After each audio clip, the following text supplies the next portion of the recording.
Welcome back to V4 motivational channel. ನಮಸ್ಕಾರ ಸ್ನೇಹಿತರೆ. ಸಮಯ, ಹಣ, ಅಧಿಕಾರ ಹಾಗೂ ಶ್ರೇಯಸ್ಸು ನಮಗೆ ಜೀವನದ ಎಲ್ಲ ಸಮಯದಲ್ಲೂ ನಮ್ಮ ಪರವಾಗಿ ಇರುವುದಿಲ್ಲ. ಆದರೆ ಪ್ರಾಮಾಣಿಕತೆ, ಒಳ್ಳೆಯ ನಡತೆ, ನೀವು ಸರಿಯಾದ ಮಾರ್ಗದಲ್ಲಿ ಸಾಗಿದರೆ ಜೀವನವು ನಿಮಗೆ ಎಲ್ಲವನ್ನೂ ನೀಡುತ್ತದೆ. ಸಂತೋಷದಿಂದ ಹೇಗೆ ಬದುಕಬೇಕು ಎಂದು ಜೀವನ ಕಲಿಸುತ್ತದೆ. ಕಷ್ಟದ ಪಾಠವನ್ನು ಅರಿತು ನಡೆದವನಿಗೆ ಜೀವನದ ಬೆಲೆ ಏನು ಎಂದು ತಿಳಿದಿರುತ್ತದೆ. ಬೇರೆಯವರಿಗೆ ನಾವು ಕೆಟ್ಟವರಾಗಿ ಕಂಡರೂ ಪರವಾಗಿಲ್ಲ, ಆದರೆ ನಮಗೆ ನಾವು ಒಳ್ಳೆಯವರಾಗಿದ್ದರೆ ಅಷ್ಟೇ ಸಾಕು. ಯಾಕೆಂದರೆ ಈ ಜೀವನ ನಮ್ಮದು, ಬೇರೆಯವರದಲ್ಲ. ಕಾದ ಹಂಚಿನ ಮೇಲೆ ಹನಿ ನೀರು ಬಿದ್ದರೂ ಅದು ಹಾರಿ ಹೋಗುತ್ತದೆ. ಎಲೆಯ ಮೇಲೆ ಬಿದ್ದರೆ ಹೊಳೆಯುತ್ತದೆ, ಚಿಪ್ಪಿನೊಳಗೆ ಬಿದ್ದರೆ ಮುತ್ತಾಗುತ್ತದೆ. ನಾವು ಯಾರ ಸಹವಾಸ ಮಾಡುತ್ತೇವೆಯೋ ನಾವು ಅವರ ಹಾಗೆಯೇ ಆಗುತ್ತೇವೆ. ಸ್ನೇಹಿತರೆ, ತೊಂದರೆ ಬಂದಾಗ ಪ್ರಾಮಾಣಿಕವಾಗಿರಿ. ಹಣವಂತಿಕೆ ಬಂದಾಗ ಸರಳವಾಗಿರಿ. ಹಕ್ಕನ್ನು ಪಡೆದ ನಂತರ ಮೌನವಾಗಿರಿ. ಕೋಪ ಬಂದಾಗ ಶಾಂತವಾಗಿರಿ. ಇದನ್ನೇ ಜೀವನದ ನಿರ್ವಹಣೆ ಎಂದು ಕರೆಯುತ್ತಾರೆ.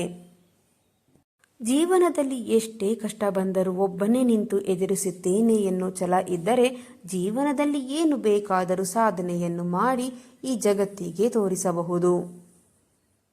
ಏನೇ ಆಗಲಿ ಸ್ನೇಹಿತರೆ, ಜೀವನದಲ್ಲಿ ಹೆಚ್ಚಾಗಿ ಮೋಸ ಹೋಗಿದ್ದೇನೆ ಅಂತ ಸುಮ್ಮನೆ ಚಿಂತೆ ಮಾಡಿ ಕೊರಗಬೇಡಿ. ಮುನ್ನುಗ್ಗಿ. ನಿಮ್ಮನ್ನು ನಾಶ ಮಾಡುವುದಕ್ಕೆ ಯಾರಿಂದಲೂ ಸಾಧ್ಯವಿಲ್ಲ.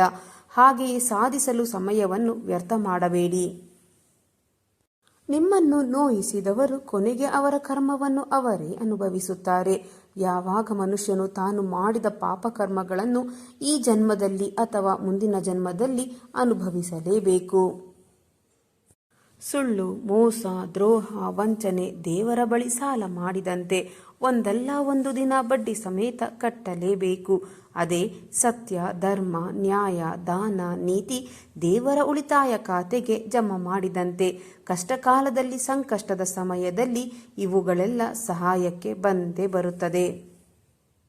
ನಿಮಗೆ ನಂಬಿಕೆ ದ್ರೋಹ ಮಾಡಿದವರಿಗೆ ನಿಮ್ಮ ಬೆಲೆ ಸರಿಯಾಗಿ ತಿಳಿಯಬೇಕು ಎಂದರೆ ನೀವು ಈ 2 ಕೆಲಸಗಳನ್ನು ಮಾಡಲೇಬೇಕು. ಆಗ ನಿಮ್ಮ ಬೆಲೆ ಅವರಿಗೆ ಸರಿಯಾಗಿ ತಿಳಿಯುತ್ತದೆ. ನಿಮ್ಮನ್ನು ಕಂಡರೆ ಒಂದು ಹೆಜ್ಜೆ ಹಿಂದೆ ಇಡುವ ಸಮಯ ಬಂದೇ ಬರುತ್ತದೆ. ಹಾಗಾದರೆ ನಂಬಿಕೆ ದ್ರೋಹ ಮಾಡಿದವರಿಗೆ ನಿಮ್ಮ ಮೊದಲನೇ ಏಟು ಹೇಗಿರಬೇಕು ಎಂದರೆ ಅವರ ಕಣ್ಣೆದುರೇ ಪ್ರತಿನಿತ್ಯ ಪ್ರತಿಕ್ಷಣವೂ ಗತ್ತಿನಿಂದ ತಿರುಗಾಡಬೇಕು. ನಿಮ್ಮನ್ನು ನಾಶ ಮಾಡುವುದಕ್ಕೆ ಈ ಪ್ರಪಂಚದಲ್ಲಿ ಯಾರಿಂದಲೂ ಸಾಧ್ಯವಿಲ್ಲ. ನಾಶ ಮಾಡುವುದಕ್ಕೆ ಬಂದರೂ ದೇವರೇ ಅದನ್ನು ತಡೆಯುತ್ತಾನೆ. ನಿಮ್ಮನ್ನು ನಾಶ ಮಾಡಲಿಕ್ಕೆ ಬಂದವರ ವಿರುದ್ಧ ಸೇಡು ತೀರಿಸಿಕೊಳ್ಳುವ ಅವಶ್ಯಕತೆಯೇ ಇಲ್ಲ. ಕಾಲಚಕ್ರವು ಅವರಿಗೆ ಸರಿಯಾದ ಶಿಕ್ಷೆಯನ್ನು ನೀಡುತ್ತದೆ. ನಿಮ್ಮನ್ನು ನೋಯಿಸಿದವರು ನಿಮ್ಮ ಮುಂದೇನೆ ತಲೆ ತಗ್ಗಿಸಿ ನಿಲ್ಲುವ ಸಮಯ ಬಂದೇ ಬರುತ್ತದೆ. ನೀವು ತಾಳ್ಮೆಯಿಂದ ಕಾಯಬೇಕು ಅಷ್ಟೇ. ನೀವು ಮಾಡಬೇಕಾಗಿರುವುದು ಒಂದೇ ಕೆಲಸ. ಅವರ ಕಣ್ಣೆದುರೇ ಪ್ರತಿನಿತ್ಯವೂ ಪ್ರತಿಕ್ಷಣವೂ ಗತ್ತಿನಿಂದ ತಿರುಗಾಡಬೇಕು. ಇನ್ನು 2ನೇಯದಾಗಿ, ನಂಬಿಕೆ ದ್ರೋಹ ಮಾಡಿದವರಿಗೆ ನೀವು ಅವರಿಗೆ ಏನು ಮಾಡಬೇಡಿ. ಮೇಲೆ ಇರೋ ಭಗವಂತ ಸರಿಯಾದ ಸಮಯಕ್ಕೆ ನಿಮಗೆ ನಂಬಿಕೆ ದ್ರೋಹ ಮಾಡಿದವರಿಗೆ ನಂಬಿಕೆ ದ್ರೋಹ ಆಗುವಂತೆ ಆ ಭಗವಂತನೇ ಮಾಡುತ್ತಾನೆ. ನೀವು ನಿಮ್ಮ ಕೆಲಸವನ್ನು ಮಾಡುತ್ತಾ ಮುಂದಕ್ಕೆ ಹೋಗಬೇಕು. ಆ ಭಗವಂತ ನೋಡುತ್ತಾ ಇದ್ದಾನೆ. ಸುಮ್ಮನೆ ನಿಮ್ಮ ಈ ಜೀವನ ನೀವು ನೋಡಿಕೊಳ್ಳಿ. ಚಿಂತೆ ಮಾಡಿ ಕೊರಗಬೇಡಿ. ಇನ್ನೊಬ್ಬರ ನೆಮ್ಮದಿಗೆ ಬೆಂಕಿ ಹಚ್ಚಿ ಯಾರೂ ಕೂಡ ಭಗವಂತನಿಂದ ತಪ್ಪಿಸಿಕೊಳ್ಳಲು ಸಾಧ್ಯವೇ ಇಲ್ಲ. ಭಗವಂತ ಎಲ್ಲವನ್ನು ನೋಡಿಕೊಳ್ಳುತ್ತಾನೆ. ನಿಮಗೆ ನಂಬಿಕೆ ದ್ರೋಹ ಮಾಡಿದವರಿಗೆ ನೀವು ಈ 2 ಕೆಲಸಗಳನ್ನು ತಪ್ಪದೆ ಪಾಲಿಸಿ ನೋಡಿ. ಸ್ನೇಹಿತರೆ, ನಿಮ್ಮ ಜ್ಞಾನ ಅಧಿಕವಾದಷ್ಟು ನೀವು ಅಹಂಕಾರಿಯಾಗುತ್ತಾ ಹೋದರೆ ಆ ಜ್ಞಾನ ವಿಷದಂತೆ ಕೆಲಸ ಮಾಡುತ್ತದೆ. ನಿಮ್ಮ ಜ್ಞಾನ ಅಧಿಕವಾದಷ್ಟು ವಿನಮ್ರರಾಗುತ್ತಾ ಬಂದರೆ ಆ ಜ್ಞಾನವೇ ನಿಮಗೆ ಅಮೃತವಾಗುತ್ತದೆ. ತಪ್ಪು ಎನ್ನುವುದು ಜೀವನದ ಒಂದು ಪುಟ ಮಾತ್ರ. ಸಂಬಂಧಗಳು ಎನ್ನುವುದು ಇಡೀ ಪೂರ್ತಿ ಪುಸ್ತಕ. ದಯವಿಟ್ಟು ಆ ಒಂದು ಪುಟಕ್ಕೋಸ್ಕರ ಪೂರ್ತಿ ಪುಸ್ತಕವನ್ನು ಎಂದಿಗೂ ಕಳೆದುಕೊಳ್ಳಬೇಡಿ. ಜೀವನದಲ್ಲಿ ಸಹಜ ಪರಿಸ್ಥಿತಿಗಳು ನಿಮಗೆ ಸ್ನೇಹಿತರನ್ನು ಕೊಡಬಲ್ಲದು. ಆದರೆ ತುರ್ತು ಪರಿಸ್ಥಿತಿಗಳು ಮಾತ್ರ ಸ್ನೇಹಿತರನ್ನು ನಿಮ್ಮೊಡನೆ ಉಳಿಸುತ್ತವೆ. ಬದುಕಿಗೆ ನನಗೊಬ್ಬ ಒಳ್ಳೆಯ ಗುರು ಇಲ್ಲ ಎಂದುಕೊಳ್ಳಬೇಡಿ. ನಾವು ಜೀವನದಲ್ಲಿ ಮಾಡುವ ತಪ್ಪುಗಳೇ ಎಷ್ಟೋ ಒಳ್ಳೆಯ ಪಾಠಗಳನ್ನು ನಮಗೆ ಕಲಿಸಿಕೊಡುತ್ತವೆ. ಅದರಿಂದ ಪಾಠ ಕಲಿತು ಜೀವನವನ್ನು ನಡೆಸಬೇಕು. ಜೀವನದಲ್ಲಿ ಮೂರ್ಖನಿಗೆ ಯಾವತ್ತೂ ಉತ್ತರಿಸಬೇಡಿ, ಬುದ್ಧಿವಂತನನ್ನು ತಿರಸ್ಕರಿಸಬೇಡಿ, ಒಳ್ಳೆಯದನ್ನು ಯಾವತ್ತೂ ಬಿಡಬೇಡಿ, ಕೆಟ್ಟದ್ದನ್ನು ಸ್ವೀಕರಿಸಲೇಬೇಡಿ. ಬದುಕೆ ಒಂದು ಹೋರಾಟ. ಈ ಹೋರಾಟದಲ್ಲಿ ನಾವು ಮಾಡುವ ಕಾರ್ಯವನ್ನು ನಾವು ಪ್ರಾಮಾಣಿಕವಾಗಿ ಮಾಡಬೇಕು. ಏನು ಆಗಬೇಕೋ ಅದು ಆಗೇ ಆಗುತ್ತದೆ. ಅದನ್ನು ತಡೆಯಲು ನಮ್ಮಿಂದ ಸಾಧ್ಯವಿಲ್ಲ. ಸಾಮಾನ್ಯವಾಗಿ ಎಲ್ಲರೂ ಹೇಳುತ್ತಾರೆ, ಮನುಷ್ಯ ಬರುವಾಗ ಖಾಲಿ ಕೈಯಲ್ಲಿ ಬರುತ್ತಾನೆ, ಹೋಗುವಾಗ ಖಾಲಿ ಕೈಯಲ್ಲಿ ಹೋಗುತ್ತಾನೆ ಎಂದು. ಆದರೆ ಮನುಷ್ಯ ಬರುವಾಗ ಭಾಗ್ಯದ ಜೊತೆ ಬರುತ್ತಾನೆ, ಹೋಗುವಾಗ ಕರ್ಮದ ಫಲವನ್ನು ಕೊಂಡು ಹೋಗುತ್ತಾನೆ. ನೀರು ಕುಡಿಯುವಾಗ ಬಾಯಾರಿಕೆಯನ್ನು ಅನುಭವಿಸಬೇಕು. ಹಣವನ್ನು ಪಡೆಯುವ ಮೊದಲು ಬಡತನದ ದುಃಖವನ್ನು ಅನುಭವಿಸಬೇಕು. ನಿದ್ರೆಯನ್ನು ಆನಂದಿಸುವ ಮೊದಲು ಆಯಾಸದ ನೋವನ್ನು ಅನುಭವಿಸಬೇಕಾಗುತ್ತದೆ. ಪ್ರಪಂಚದ ಯಾವುದೇ ಸಂತೋಷವನ್ನು ಪಡೆಯುವ ಮೊದಲು ದುಃಖವನ್ನು ಅನುಭವಿಸಲೇಬೇಕು. ಜೀವನದಲ್ಲಿ ಸೋಂಬೇರಿ ವ್ಯಕ್ತಿ ಯಾವತ್ತೂ ಸಫಲನಾಗುವುದಿಲ್ಲ. ಯಾರಿಗೆ ಜೀವನದಲ್ಲಿ ಆರಾಮವಾಗಿರುವುದಕ್ಕೆ ಇಷ್ಟ ಇರುತ್ತದೆಯೋ ಅವರಿಗೆ ಶ್ರಮ ಪಡುವುದು ಇಷ್ಟ ಇರುವುದಿಲ್ಲ. ಇದಿಲ್ಲದಿದ್ದರೆ ಅವರು ಹೇಗೆ ಸಫಲನಾಗುತ್ತಾನೆ? ಅದಕ್ಕೆ ನೀವೇನಾದರೂ ಕೆಲಸ ಮಾಡಬೇಕು ಅಂತ ಇದ್ದರೆ ಈ ಕ್ಷಣದಿಂದ ಸೋಂಬೇರಿತನವನ್ನು ತ್ಯಾಗ ಮಾಡಿ. ನಿಮ್ಮ ಕೆಲಸವನ್ನು ಯಾವತ್ತೂ ನಾಳೆಗೆ ಇಡಬಾರದು. ಏಕೆಂದರೆ ಆ ವ್ಯಕ್ತಿ ಸಮಯದ ಮಹತ್ವಪೂರ್ಣವನ್ನು ತಿಳಿಯದೆ ಅದನ್ನು ವ್ಯರ್ಥವಾಗಿ ಹಾಳು ಮಾಡಿಕೊಳ್ಳುತ್ತಾನೆ. ಕೊನೆಯಲ್ಲಿ ಅವನ ಹತ್ತಿರ ಏನು ಮಾಡುವುದಕ್ಕೂ ಸಮಯವೇ ಉಳಿಯುವುದಿಲ್ಲ. ಯಾವುದೇ ವ್ಯಕ್ತಿ ತನ್ನ ಜೀವನದಲ್ಲಿ ಸಫಲನಾಗದೇ ಇರುವುದಕ್ಕೆ ಎಲ್ಲಕ್ಕಿಂತ ಮುಖ್ಯವಾದ ಕಾರಣ ಇರುತ್ತದೆ, ತನ್ನಲ್ಲಿ ಭರವಸೆ ಇಲ್ಲದೆ ಇರುವುದು. ಜೀವನದಲ್ಲಿ ಅದೇ ವ್ಯಕ್ತಿ ಸಫಲನಾಗುತ್ತಾನೆ ಯಾರಿಗೆ ತನ್ನ ಮೇಲೆ ಭರವಸೆ ಇರುತ್ತದೆಯೋ ಅವರು. ಯಾವ ವ್ಯಕ್ತಿಗೆ ತನ್ನ ಮೇಲೆ ಭರವಸೆಯೇ ಇರುವುದಿಲ್ಲವೋ ಅವನು ಯಾವತ್ತೂ ಸಫಲನಾಗುವುದಕ್ಕೆ ಆಗುವುದಿಲ್ಲ.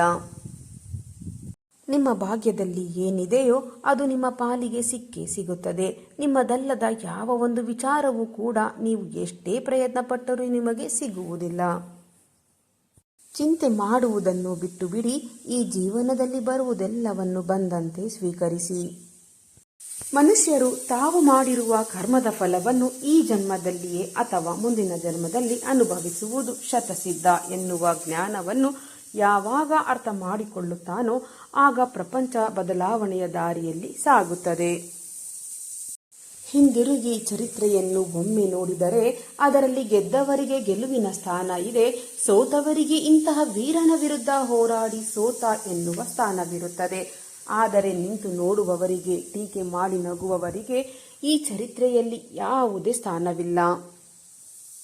ಸಿಟ್ಟಿನಿಂದ ಮಾತನಾಡಿದರೆ ಗುಣವನ್ನು ಕಳೆದುಕೊಳ್ಳುತ್ತೇವೆ. ಅಗತ್ಯಕ್ಕಿಂತ ಹೆಚ್ಚಾಗಿ ಮಾತನಾಡುವುದರಿಂದ ಶಾಂತಿಯನ್ನು ಕಳೆದುಕೊಳ್ಳುತ್ತೇವೆ. ಅನಗತ್ಯವಾಗಿ ಮಾತನಾಡುವುದರಿಂದ ಕೆಲಸವನ್ನು ಕಳೆದುಕೊಳ್ಳುತ್ತೇವೆ. ಅಹಂಕಾರದಿಂದ ಮಾತನಾಡಿದರೆ ಇರುವ ಪ್ರೀತಿಯನ್ನು ಕಳೆದುಕೊಳ್ಳುತ್ತೇವೆ. ಸುಳ್ಳು ಮಾತನಾಡಿದಾಗ ಹೆಸರನ್ನು ಕಳೆದುಕೊಳ್ಳುತ್ತೇವೆ. ವೇಗವಾಗಿ ಮಾತನಾಡಿದಾಗ ಅರ್ಥವನ್ನು ಕಳೆದುಕೊಳ್ಳುತ್ತೇವೆ. ಆದರೆ ಪ್ರೀತಿಯಿಂದ ಮಾತನಾಡಿದರೆ ನೀವು ಈ ಜಗತ್ತಿನಲ್ಲಿ ಎಲ್ಲವನ್ನು ಗಳಿಸಿಕೊಳ್ಳುತ್ತೀರಿ. ನೀವು ಮಾಡುವ ಕೆಲಸದ ಮೇಲೆ ನಿಷ್ಠೆ, ಗೌರವ ಇರಬೇಕು. ಅದರಿಂದ ಯಾವುದೇ ಪ್ರತಿಫಲವನ್ನು ಎದುರು ನೋಡಬೇಡಿ. ಒಂದು ವೇಳೆ ನೀವು ಮಾಡುತ್ತಿರುವ ಕೆಲಸಗಳಲ್ಲಿ ನಿಮ್ಮ ಗುರಿ ತಲುಪಲು ವಿಫಲವಾದರೆ ಅದಕ್ಕಾಗಿ ನೀವು ಬಳಸುತ್ತಿರುವ ತಂತ್ರವನ್ನು ಬದಲಾಯಿಸಿಯೇ ಹೊರತು ನಿಮ್ಮ ಗುರಿಯನ್ನಲ್ಲ. ನೀವು ಮಾಡುತ್ತಿರುವ ಎಲ್ಲ ಕೆಲಸಗಳನ್ನು ತಪ್ಪದೆ ಮಾಡಿ. ಆದರೆ ಅವುಗಳನ್ನು ದುರಾಸೆಯಿಂದ, ಕಾಮದಿಂದ, ಅಹಂಕಾರದಿಂದ ಮಾಡಬೇಡಿ. ಇವುಗಳ ಹೊರತಾಗಿ ಪ್ರೀತಿ, ಕರುಣೆ, ವಿನಮ್ರತೆ ಹಾಗೂ ಭಕ್ತಿಯಿಂದ ಮಾಡಿ. ಜೀವನದಲ್ಲಿ ನಡೆಯುವುದೆಲ್ಲವೂ ಒಳ್ಳೆಯದಕ್ಕಾಗಿಯೇ ನಡೆಯುತ್ತದೆ. ಪ್ರಸ್ತುತ ನಿಮ್ಮ ಜೀವನದಲ್ಲಿ ಏನು ನಡೆಯುತ್ತಿದೆಯೋ ಅದೆಲ್ಲವೂ ಸಹ ಉತ್ತಮವಾದ ಕಾರಣಕ್ಕೆ ನಡೆಯುತ್ತಿದೆ. ಮುಂದಿನ ಸಮಯದಲ್ಲಿ ನಡೆಯುವುದು ಸಹ ಒಳ್ಳೆಯದಕ್ಕಾಗಿಯೇ ನಡೆಯುತ್ತದೆ. ಭವಿಷ್ಯದ ಬಗ್ಗೆ ಚಿಂತೆ ಮಾಡಬೇಡಿ, ವರ್ತಮಾನಕ್ಕಾಗಿ ಜೀವಿಸಿ. ಪ್ರತಿಯೊಬ್ಬರ ದೇಹಕ್ಕೂ ಆಯಸ್ಸು ಇರುತ್ತದೆ. ಹಾಗಾಗಿ ನಿಮ್ಮ ಗುರುತಿಗಾಗಿ ದೇಹವನ್ನು ಬಳಸಿಕೊಳ್ಳುವುದರಿಂದ ಯಾವುದೇ ಪ್ರಯೋಜನ ಇಲ್ಲ. ಆತ್ಮವನ್ನು ಬಿಟ್ಟು ಎಲ್ಲವೂ ನಶ್ವರ. ದೇಹ ಅಂತ್ಯವಾದ ಮೇಲೆ ನಾವು ಏನನ್ನು ತೆಗೆದುಕೊಂಡು ಹೋಗಲು ಸಾಧ್ಯವಿಲ್ಲ.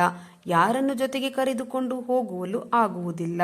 ಒಂದು ಒಳ್ಳೆಯ ಕೆಲಸಕ್ಕಾಗಿ ಪ್ರಯತ್ನ ಎನ್ನುವುದು ಹೆಚ್ಚಾದಷ್ಟು ಹಣೆಬರಹವೂ ಸಹ ಅದರ ಎದುರು ತಲೆಬಾಗಿ ನಿಲ್ಲುತ್ತದೆ. ನೆಮ್ಮದಿ ಎನ್ನುವುದು ಹಣ ಅಥವಾ ವಸ್ತುಗಳಲ್ಲಿ ಇರುವುದಿಲ್ಲ, ಬದಲಾಗಿ ನಮ್ಮ ಮನಸ್ಸು ಮತ್ತು ಯೋಚನೆಯಲ್ಲಿ ಇರುತ್ತದೆ. ಕಷ್ಟವೇ ಪಡದೆ ಸಿಗುವ ಸುಖ ಸಂತೋಷವನ್ನು ತರುವುದಿಲ್ಲ. ಹಾಗಾಗಿ ಸಂತೋಷವನ್ನು ಕಷ್ಟದಲ್ಲಿ ಹುಡುಕಿ. ಬದುಕೆನ್ನುವ ಈ ಹೋರಾಟದಲ್ಲಿ ನಾವು ಮಾಡುವ ಎಲ್ಲ ಕೆಲಸಗಳನ್ನು ಪ್ರಾಮಾಣಿಕತೆಯಿಂದ ಮಾಡಬೇಕು. ಏನು ಆಗಬೇಕೋ ಅದು ಆಗಿಯೇ ಆಗುತ್ತದೆ. ಅದನ್ನು ತಡೆಯಲು ಯಾರಿಂದಲೂ ಸಾಧ್ಯವಿಲ್ಲ.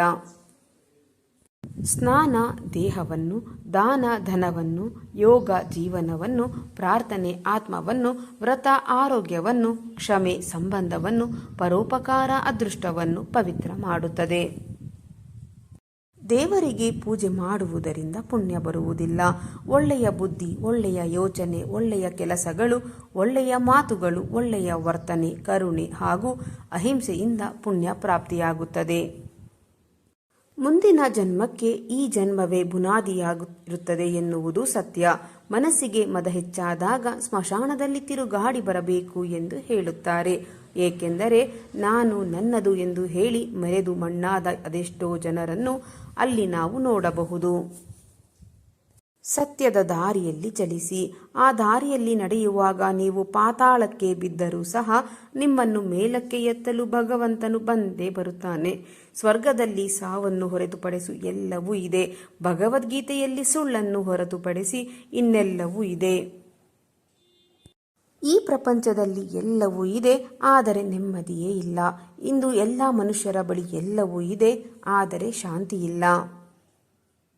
ಜೀವನದಲ್ಲಿ ಯಾರು ನಿನ್ನನ್ನು ಕುಗ್ಗಿಸಬೇಕು ಎಂದುಕೊಳ್ಳುತ್ತಾರೋ ಅಂಥವರು ಸಂಬಂಧಗಳನ್ನು ಎಂದಿಗೂ ನಿಭಾಯಿಸುವುದಿಲ್ಲ. ಯಾರು ತಮ್ಮಂತೆ ನಿಮ್ಮನ್ನು ಸಮಾನವಾಗಿ ನೋಡುತ್ತಾರೋ ಅವರಲ್ಲಿ ಯಾವುದೇ ಸ್ವಾರ್ಥವಿರುವುದಿಲ್ಲ. ನಿನ್ನ ಮೇಲೆ ನಿನಗೆ ನಂಬಿಕೆ ಇರಲಿ. ಇಲ್ಲಿಯವರೆಗೆ ಸಾಕಷ್ಟು ಕಷ್ಟಗಳನ್ನು ಎದುರಿಸಿ ಬಂದಿದ್ದೀಯಾ. ಇದೇ ರೀತಿ ಇನ್ನು ಮುಂದೆಯೂ ಎದುರಿಸುವ ತಾಕತ್ತು ನಿನ್ನಲ್ಲಿದೆ. ಚಿಲ್ಲರೆ ನಾಣ್ಯಗಳು ಸದ್ದು ಮಾಡಿದ ಕೂಡಲೇ ನೋಟುಗಳು ತಮ್ಮ ಮೌಲ್ಯವನ್ನು ಕಳೆದುಕೊಳ್ಳುವುದಿಲ್ಲ. ಹಾಗೆಯೇ ಸಮಯ ಸಾಧಕರು ಅರಚಿಕೊಂಡ ಕೂಡಲೇ ಶ್ರೇಷ್ಠ ವ್ಯಕ್ತಿಗಳ ಘನತೆಗೆ ಧಕ್ಕೆ ಬರುವುದಿಲ್ಲ. ಹಿಡಿದ ಕೆಲಸವ ದೃಢಚಿತ್ತನಾಗಿ ಮಾಡಿದರೆ ಸಮಯ ಸಾಧಕರು ಸದ್ದು ಕೂಡ ಅಡಗಿ ಹೋಗುತ್ತದೆ. ಈ ಜಗತ್ತಿನಲ್ಲಿ ಯಾವುದು ಎಷ್ಟು ಜನ ಅನುಸರಿಸುತ್ತಿದ್ದಾರೆ ಎನ್ನುವುದಕ್ಕಿಂತ ಅನುಸರಿಸುತ್ತಿರುವುದರಲ್ಲಿ ಎಷ್ಟು ಸತ್ಯ ಇರುತ್ತದೆ ಎನ್ನುವುದು ತುಂಬಾ ಮುಖ್ಯವಾಗುತ್ತದೆ. ಕೋಪದಲ್ಲಿ ಯಾರಿಗೂ ಕೆಟ್ಟ ಮಾತುಗಳನ್ನು ಆಡಬೇಡಿ. ನಿಮ್ಮ ಕೋಪ ಕರಗಿ ಹೋಗಿ ಬಿಡಬಹುದು, ಆದರೆ ಆಡಿದ ಮಾತುಗಳು ಹಾಗೆಯೇ ಉಳಿಯುತ್ತದೆ. ಸಮಾಧಾನ ಹೊಂದಿದ್ದರೆ ಎಲ್ಲವೂ ಕಾಲ ಬಂದಾಗ ಅರ್ಥವಾಗುತ್ತದೆ. ಕೊಡುವುದನ್ನು ಕೊಡಲು ಶುರು ಮಾಡಿ, ಬರುವುದು ತಾನಾಗಿಯೇ ಬರುತ್ತದೆ. ಅದು ಸಂಪತ್ತೇ ಆಗಲಿ ಅಥವಾ ಗೌರವವೇ ಆಗಲಿ. ನೀವು ಧೈರ್ಯಶಾಲಿಗಳನ್ನು ನೋಡಲು ಬಯಸಿದರೆ ಕ್ಷಮಿಸುವವರನ್ನು ನೋಡಿ.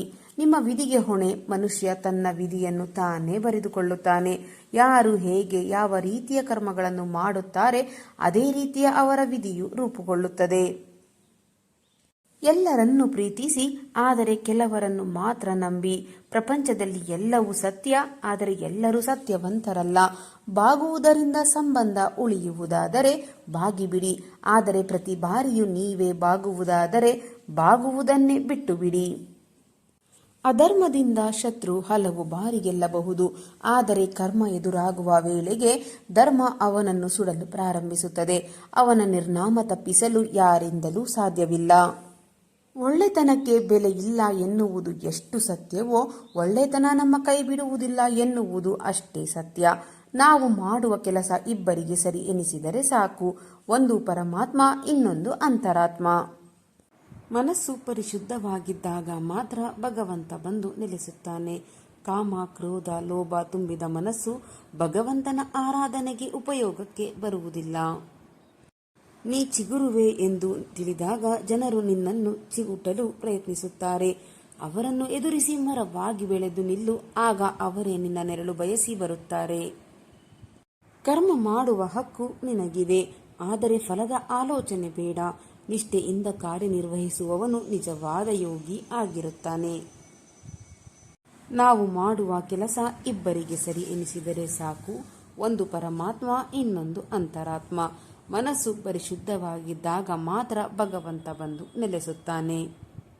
ಕ್ಷಮೆ ಕೇಳುವ ಗುಣ ಮತ್ತು ಕ್ಷಮಿಸುವ ಗುಣ ಇವೆರಡು ಯಾರಲ್ಲಿ ಇರುತ್ತದೆಯೋ ಅಲ್ಲಿ ಯಾವ ಪ್ರೀತಿಯೂ ಸೋಲುವುದಿಲ್ಲ ಮತ್ತು ಯಾವ ಸಂಬಂಧವೂ ಸಾಯುವುದಿಲ್ಲ. ಯಾರಿಗೋ ಏನೇನೋ ಕೊಟ್ಟೆ ಎಂದು ಅಹಂಕಾರ ಪಡಬೇಡ. ಯಾರಿಗೆ ಗೊತ್ತು ನೀನು ಕೊಡುತ್ತಿರುವೆಯೋ ಅಥವಾ ಹಿಂದಿನ ಜನ್ಮದ ಸಾಲವನ್ನು ತೀರಿಸುತ್ತಿರುವೆಯೋ ಎಂದು. ಪ್ರಪಂಚ ಹೇಗಿದೆ ಎಂದರೆ ತನಗಾದರೆ ಮಾತ್ರ ಅದು ನೋವು, ಬೇರೆಯವರಿಗೆ ಆದರೆ ಅದು ಅವರ ಹಣೆಬರಹ. ಬದುಕಿನ ಅನೇಕ ಸಮಸ್ಯೆಗಳಿಗೆ ನಮ್ಮ ಮಾತಿನ ಶೈಲಿಯೇ ಕಾರಣವಾಗುತ್ತದೆ. ನಾವು ಏನು ಹೇಳುತ್ತೇವೆ ಎನ್ನುವುದಕ್ಕಿಂತ ಹೇಗೆ ಹೇಳುತ್ತೇವೆ ಎನ್ನುವುದು ಮುಖ್ಯವಾಗುತ್ತದೆ. ಮನುಷ್ಯನ ಸಮಸ್ಯೆಗಳಿಗೆ 2 ಮುಖ್ಯ ಕಾರಣಗಳಿವೆ. ಒಂದು, ಅವನು ಅದೃಷ್ಟಕ್ಕಿಂತ ಹೆಚ್ಚಿನದನ್ನು ನಿರೀಕ್ಷಿಸುತ್ತಾನೆ. ಎರಡನೆಯದು, ಸಮಯಕ್ಕಿಂತ ಮುಂಚಿತವಾಗಿ ಬಯಸುತ್ತಾನೆ. ಅಧರ್ಮದ ಹಾದಿಯಲ್ಲಿ ಯಾವುದೇ ಅಡೆತಡೆಗಳು ಇರುವುದಿಲ್ಲ, ಆದರೆ ಅದು ಸೇರುವ ಗುರಿ ಮಾತ್ರ ನರಕ.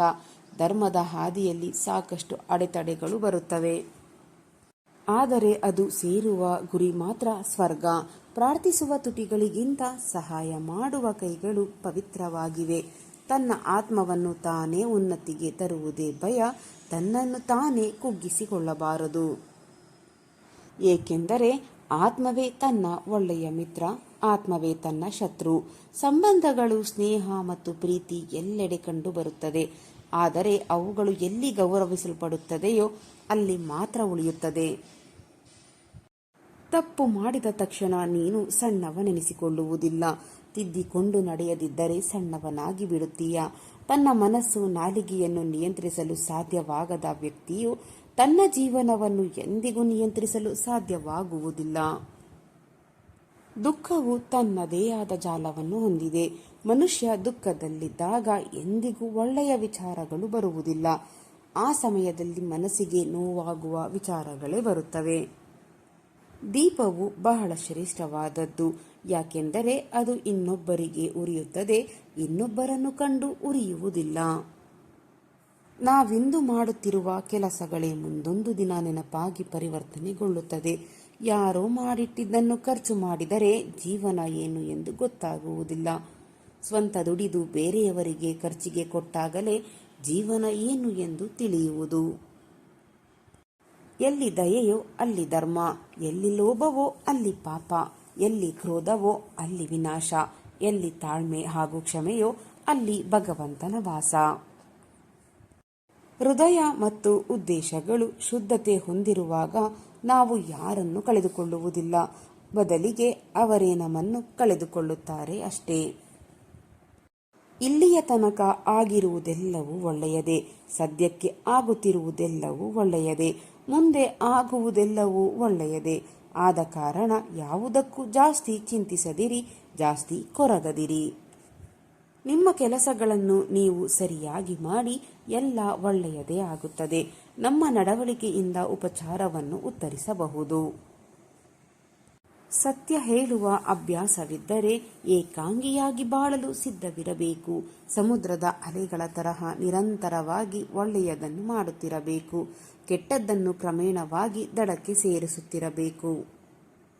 ಆದರೆ ಉಪಕಾರವನ್ನು ತೀರಿಸಲು ಸಾಧ್ಯವಿಲ್ಲ.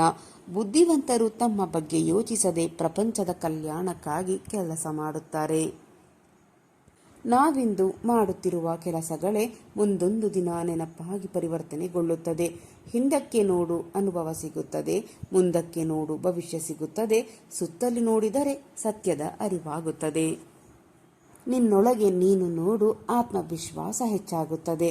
ನಮ್ಮ ಹೃದಯ ಮತ್ತು ಉದ್ದೇಶಗಳು ಶುದ್ಧತೆ ಹೊಂದಿರುವಾಗ ನಾವು ಯಾರನ್ನು ಕಳೆದುಕೊಳ್ಳುವುದಿಲ್ಲ, ಬದಲಿಗೆ ಅವರೇ ನಮ್ಮನ್ನು ಕಳೆದುಕೊಳ್ಳುತ್ತಾರೆ ಅಷ್ಟೇ.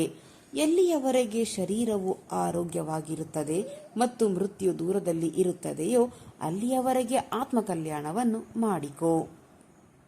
ಕೊನೆಯ ಕ್ಷಣದಲ್ಲಿ ಏನು ಮಾಡಲು ಸಾಧ್ಯವಾಗುವುದಿಲ್ಲ. ನಾವು ನಮ್ಮ ಬದುಕನ್ನು ಹೇಗೆ ಸ್ವೀಕರಿಸುತ್ತೇವೆ ಎಂಬುದು ನಮ್ಮ ಆಯ್ಕೆಯ ವಿಷಯವಾಗಿದೆ. ಆದ್ದರಿಂದ ಆದಷ್ಟು ಸಂತೋಷದಾಯಕವಾಗಿ ಬದುಕಲು ಯತ್ನಿಸಬೇಕು. ಸರಳವಾದ ಬದುಕಿನಲ್ಲಿ ಸುಖವನ್ನು ಕಾಣುವ ವಿಧಾನವನ್ನು ಕಂಡುಕೊಳ್ಳಲು ಪ್ರಯತ್ನಿಸಬೇಕು. ಹಾಗಾಗಿ ನಾವು ಭೇಟಿಯಾಗುವ ಪ್ರತಿ ಸ್ಥಳದಲ್ಲಿಯೂ ಸ್ಥಳದ ಸೌಂದರ್ಯವನ್ನು ಮತ್ತು ಪ್ರತಿಯೊಬ್ಬರಲ್ಲಿಯೂ ಆ ವ್ಯಕ್ತಿಯ ಸರಳತೆಯನ್ನು ನೋಡಬೇಕು. ಸ್ನೇಹಿತರೆ, ಇಂದಿನ ಈ ನನ್ನ ವಿಡಿಯೋ ನಿಮ್ಮ ಮನಸ್ಸಿಗೆ ಸ್ವಲ್ಪವಾದರೂ ಪ್ರೇರಣೆ ನೀಡಿದರೆ ವಿಡಿಯೋಗೆ ಒಂದು ಲೈಕ್ ಮಾಡಿ, ಶೇರ್ ಮಾಡಿ, ನಿಮ್ಮ ಅಭಿಪ್ರಾಯವನ್ನು ಕಾಮೆಂಟ್ ಬಾಕ್ಸ್ನಲ್ಲಿ ಹಂಚಿಕೊಳ್ಳಿ. ನನ್ನ ಪ್ರಯತ್ನ ನಿಮಗೆ ಇಷ್ಟವಾಗಿದ್ದರೆ ದಯವಿಟ್ಟು ಈಗಲೇ ನನ್ನ ಚಾನಲನ್ನು ಸಬ್ಸ್ಕ್ರೈಬ್ ಮಾಡಿಕೊಳ್ಳಿ. ಮತ್ತೆ ಮುಂದಿನ ವಿಡಿಯೋದಲ್ಲಿ ಇದೇ ರೀತಿಯ ಹೊಸ ಮೋಟಿವೇಶನಲ್ ಮಾಹಿತಿಯೊಂದಿಗೆ ಭೇಟಿಯಾಗೋಣ. ಅಲ್ಲಿಯವರೆಗೆ ಸಕಾರಾತ್ಮಕವಾಗಿ ಯೋಚಿಸಿ ಸಂತೋಷವಾಗಿ ಬಾಳಿರಿ. ಧನ್ಯವಾದಗಳು.